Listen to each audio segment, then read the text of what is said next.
and welcome to Player Profiler today. I'm your host for tonight, Bradley Stalder, and we've got a great episode in store for you. We're going to talk about insanity on the depth charts. We're going to focus on the Atlanta Falcons and the Denver Broncos, who just dropped their depth charts. And we'll also talk about episode 1 of Hard Knocks and if there were any fantasy football nuggets we could glean from episode 1 on HBO. Make sure you guys are checking it out. It's a lot of fun. Let's get to it.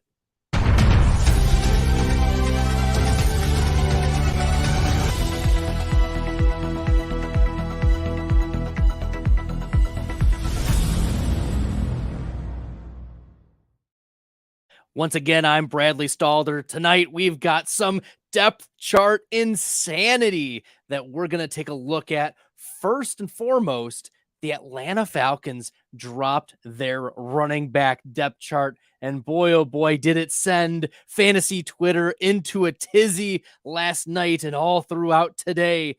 It's because it's not Bijan Robinson who's running back 1. In fact, Bijan Robinson isn't even the running back 2 in this first unofficial Atlanta Falcons depth chart. No. The number 1 running back in the depth chart right now is Cordarrelle Patterson. That's right.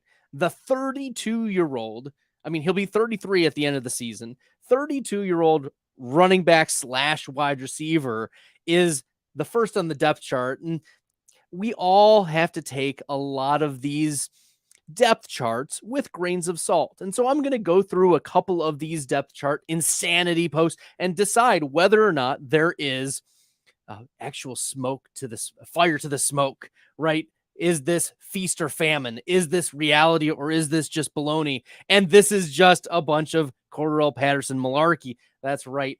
The reality is Cordarrelle Patterson, he's had 140 attempts each of the last 2 seasons. He's eclipsed over 600 rushing yards each of the last 2 years. He's had 8 or more touchdowns each of the last 2 seasons and has been a top 24 running back each of the last 2 years. But it's clear that Tyler Allgeier was the better back and more consistent back, especially near the end of the season last year.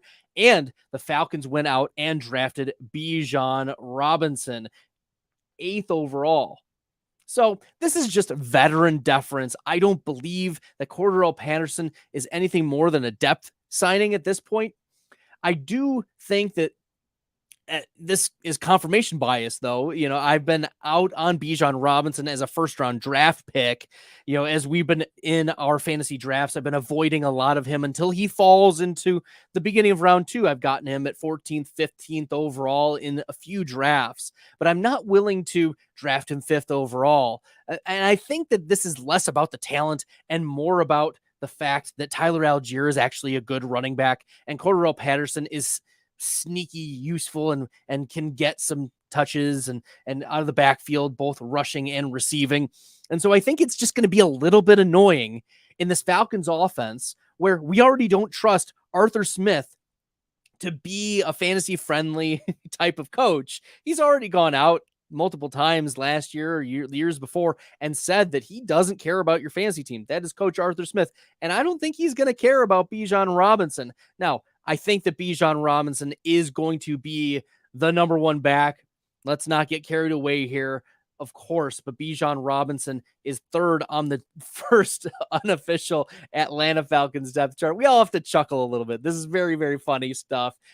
So enjoy the laugh because we'll be looking here in once we get into week 2, week 3, week 4, etc. And Bijan still will be having the majority of carries. I wonder how the passing volume will be impacting Bijan Robinson's upside. I don't know if he can get to 60 targets or 50 targets. I'm not sure that is within his range of outcomes, especially this year. We do know that Arthur Smith likes Cordarrelle Patterson as a veteran player. So some things to keep in mind if you are drafting like 18th round, 20th round, maybe sprinkle in just a couple shares of Cordarrelle Patterson. Consider drafting a lot more Tyler Allgeier. I think this is going to be closer to a 60-30-10 or 55-35-10 split in the Atlanta Falcons backfield. And that is still going to be good for Bijan because he's going to get not only majority carries, but it's a run heavy offense behind one of the best offensive lines in the NFL. So we have to be liking the Atlanta Falcons. I don't believe, though, that Bijan Robinson is your running back 3. Let's not overreact tonight. Okay, let's move on. The next piece of depth chart insanity is that Javonte Williams, coming off of this massive knee injury that we had been fading for the entire offseason, is listed over Samaje Perine. Now, is this malarkey or is this truth? I think this is truth. I think this is a reality for the Broncos. I think that the coaches have more confidence in Javonte. They're going to see some preseason Javonte Williams work. And Samaje Perine has never been a regular workhorse back in the NFL. He's sprinkled in from time to time. He's had his moments where he's had 12, 15 carries in a game. He's been a fantasy producer, a low floor, low ceiling type of player. But Javonte Williams out of North Carolina, I liked his profile. He was a yards after contact type of guy. And if Sean Payton uses Javonte Williams as a pass catcher out in space, that may be very interesting as well. We do have to wonder about the inefficiencies, and Javonte already wasn't that fast. He ran a 4.62 40 coming out of North Carolina and a 40th percentile speed score. So certainly not a speed guy, but when it comes to your ACL coming back and the coaches are confident, if he's his agility score was 90th percentile. Even if he is 60th percentile, he's still in really good shape and can be a significant fantasy producer. His ADP has risen from 89th overall to 80th overall in the last 2 weeks. So Javonte Williams is a player that I think we should have a little bit more confidence in as we are drafting. And yes, we are going to continue to sprinkle in a little bit of Samaje Perine. Sure, fine, whatever. But the reality is this is not a fake depth chart. That Javonte over Samaje Perine is going to be the way to go, I think, or at least you're going to see 50-50 split to the start of the season, and then Javonte can take over. Player Profiler comps him as Noshawn Moreno, and Noshawn Moreno certainly had a few seasons where he was a big-time fantasy producer. So let's take it for what it is. Javonte Williams over Samaje Perine. That is certainly interesting out of Denver. But we're not going to stop. We're not going to leave Denver. We're going to continue to go digging deep into the Broncos depth chart. And Adam Troutman out of the University of Dayton, go Flyers, is listed over Greg Dulcich. Both third-round picks. So I wonder whether this is Sean Payton deference. Adam Troutman, who is a 43rd percentile 40-yard dash, 50th percentile speed score, a 94th percentile agility score type of tight end. So not amazing metrics, but his best comp on Player Profiler is Dallas Goedert. That's interesting to me. This was a player who was very well liked coming out of college, a third-round pick out of University of Dayton. How many other players do you know come out of Dayton? Really, if you're in the comments, let me know if you know of any other University of Dayton Flyers to be drafted in the top 3 rounds of an NFL draft.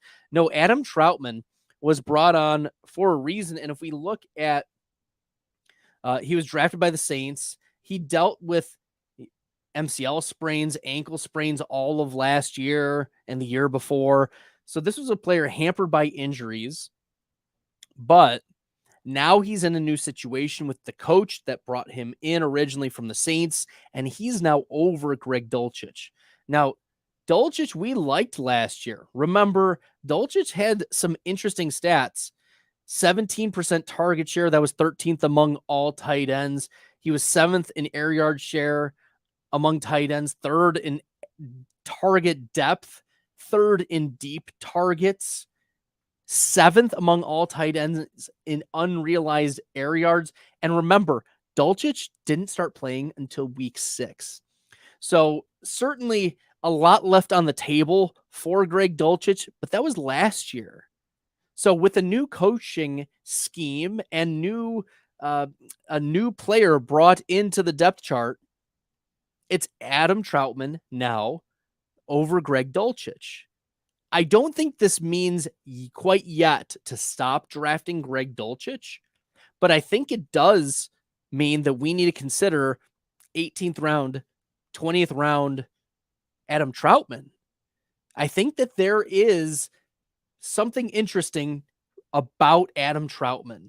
And maybe he wasn't able to get it done because of the injuries and the Dennis Allen coaching changes from last year, and just wasn't able to make it happen. Needed a fresh start in Denver, and maybe this is what we're going to be seeing. So I would consider drafting some Adam Troutman in your Denver or in your very, very late Chargers bringbacks, if you're stacking in best ball, for instance.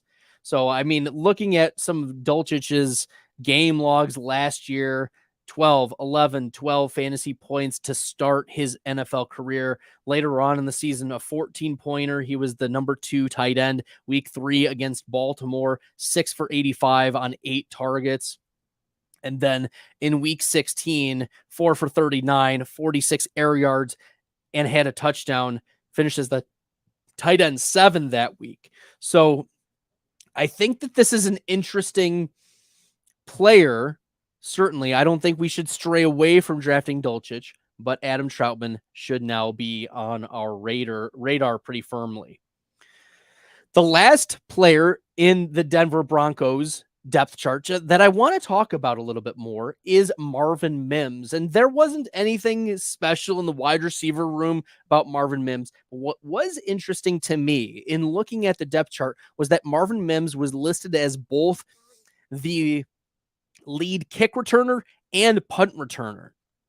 It's interesting to me that Sean Payton already wants the ball in this player's hands in special teams to start. And then with Tim Patrick now being out with the torn Achilles, that's certainly something that we're keeping in mind as Marvin Mims, a potential late round flyer here. I mean, second round pick this year, Sean Payton's first selection. So Marvin Mims is a player, 4.38 speed out of Oklahoma. It was he and Jameson Williams 2 years ago who were the only players at 60% catch rate and 20 yards per reception or more in college. That was 2 years ago when Jameson Williams and Marvin Mims were playing. So Mims has speed. He's got high depth of target and a greater opportunity, not only now that Tim Patrick is injured, but also the coaches want to get the ball into his hands. So that should be a signal to us that the coaches have confidence pretty immediately in Marvin Mims to be a player that we want to be drafting a lot more of. And this is a player who's very affordable. If we look on Underdog Fantasy, you can use the promo code Underworld, right? And 100% first time deposit match up to $100. There you go. Marvin Mims is going 150th overall, wide receiver 68. So Marvin Mims is a player that, in your Chargers stacks, he's a great bring back. Or if you want a late stack with Russell Wilson, Marvin Mims is a player that I have been drafting a lot of because of the week 17 matchups, but also because we like this type of profile player. His player profiler comp, if you go to playerprofiler.com and you type in Marvin Mims, his player profiler comp is Darnell Mooney. And Mooney would have been a lot better fantasy selection had he been on a higher volume pass offense. He's got the speed. He's got the high average depth of target. He wins his routes. I mean, Mooney's one of the best against man coverage. He wins so many routes. And so Marvin Mims, given his speed score, certainly a player that we need to be keeping on our radar and could fit very well into this Denver Broncos high octane offense. Well, those are the players that I wanted to bring up about the depth charts. And then I don't know if y'all saw, But episode 1 of Hard Knocks just dropped, and it had some interesting nuggets. So let me share a few of those nuggets with you. The first is that the Jets are all hyped about Aaron Rodgers, and rightfully so. I mean, this is a future Hall of Fame quarterback. He's going to turn 40 years old during the season. But if you remember, Aaron Rodgers in previous seasons, 2021, 2020, quarterback 8, quarterback 4. I mean, he was the quarterback 1 back in 2016, right? I don't know if he's going to get the pass volume that we want because he's usually so efficient. But what's really interesting to me is the amount of camaraderie and the way in which the Jets are rallying around Aaron Rodgers. Time and time again, the players out of their own mouths said, we had preconceived notions about Aaron Rodgers and what kind of guy he is on TV. And we know the personality. And instead, they're like, well, he's totally proven us wrong. So this is a player who has won over the locker room and is clearly being perceived as a leader, as he should be. I mean, the future Hall of Fame quarterback, he knows his role as a mentor. It was impressive, some of the conversations he was having with Zach Wilson. I mean, those conversations can only happen coming from a player of his pedigree who knows the defenses, how to read the defenses. And yes, it is an interesting combination, Aaron Rodgers and Garrett Wilson, because the Hard Knocks episode did not feature Garrett Wilson's injury that's kept him out for a little bit. We are monitoring Garrett Wilson, but for right now, it's just I think an ankle sprain for Garrett Wilson.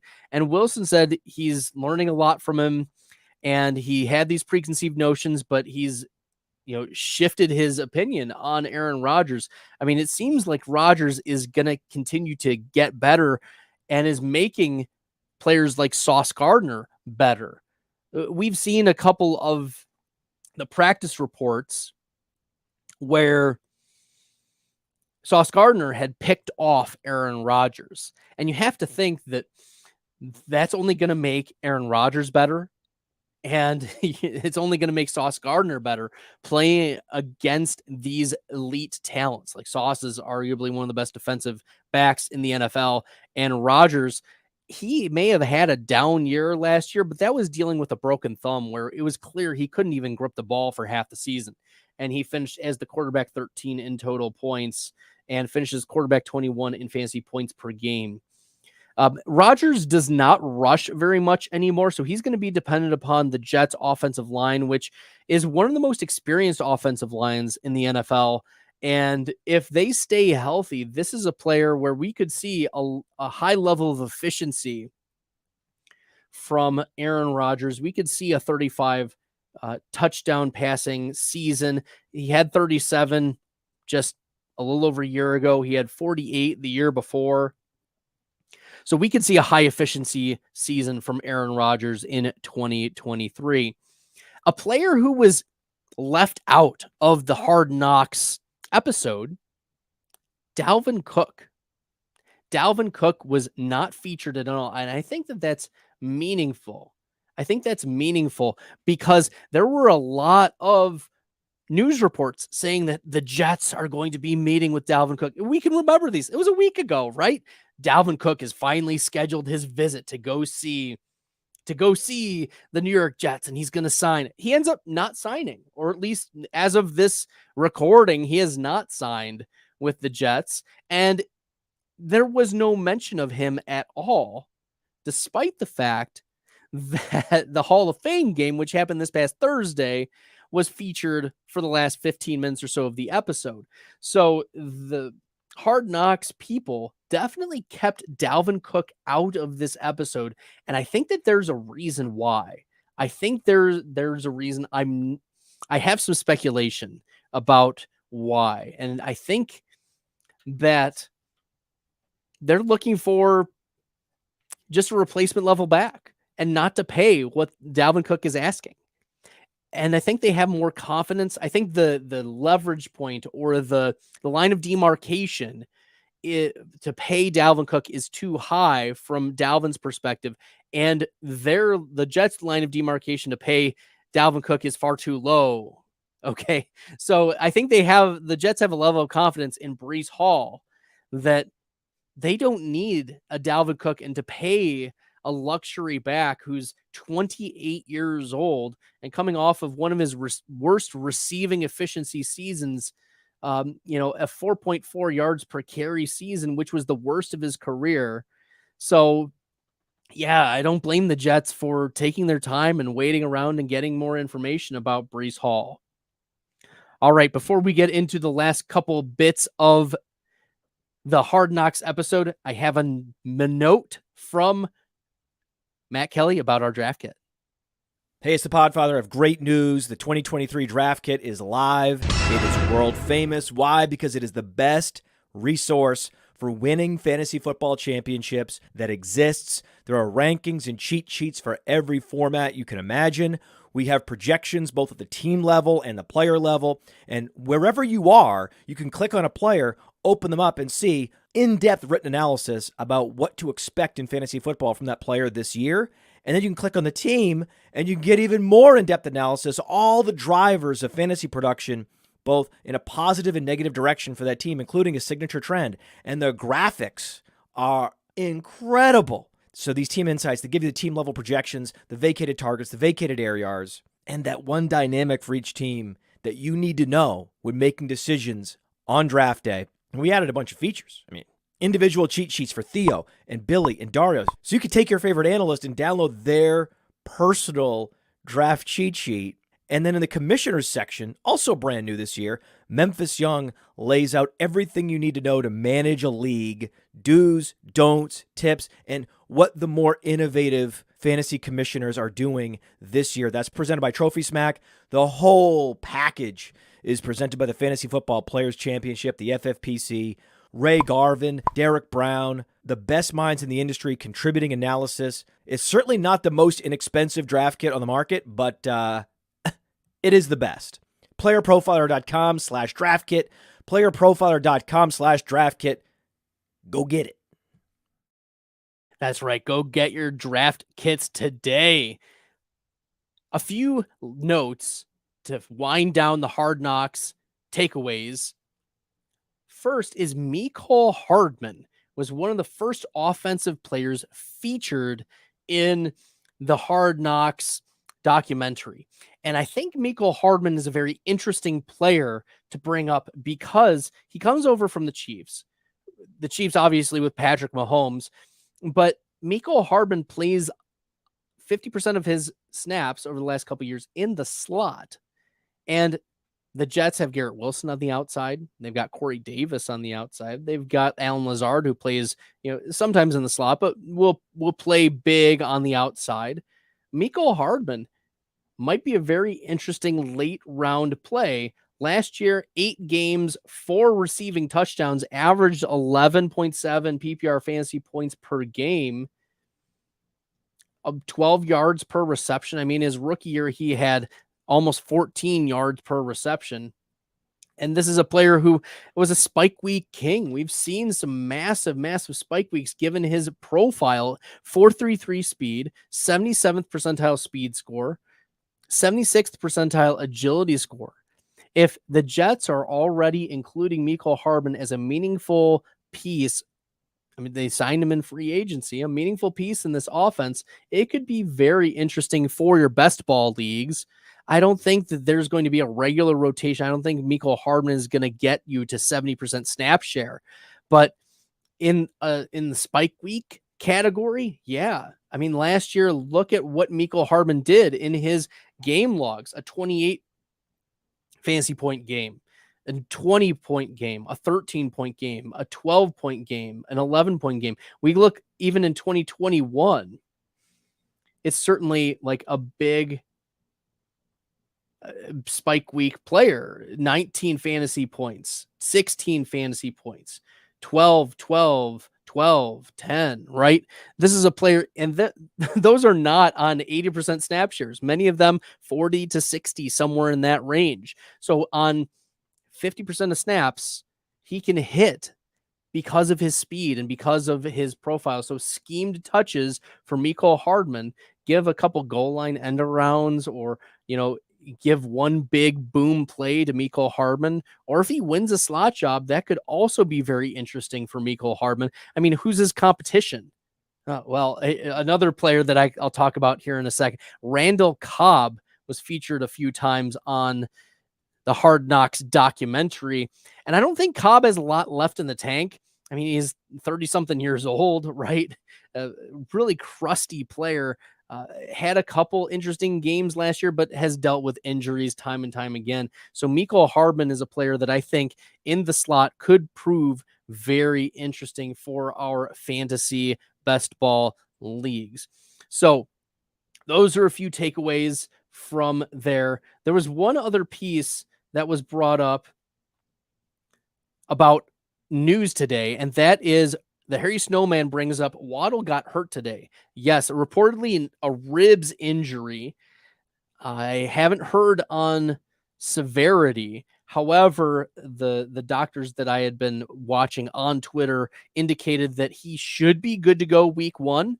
But if Waddle is not good to go week 1, consider last round Robbie Anderson or Robbie Chosen, or whatever his name is now. I can't keep track. So you may look him up as Robbie Anderson, Robbie Chosen, Chosen Anderson. Some of the sites haven't updated it yet. The other player that I'm interested in to sub in if Jalen Waddle does miss is Braxton Berrios, the former New York Jet wide receiver. Great agility, burst scores, has had a couple big time games over the last few years working and operating out of the slot.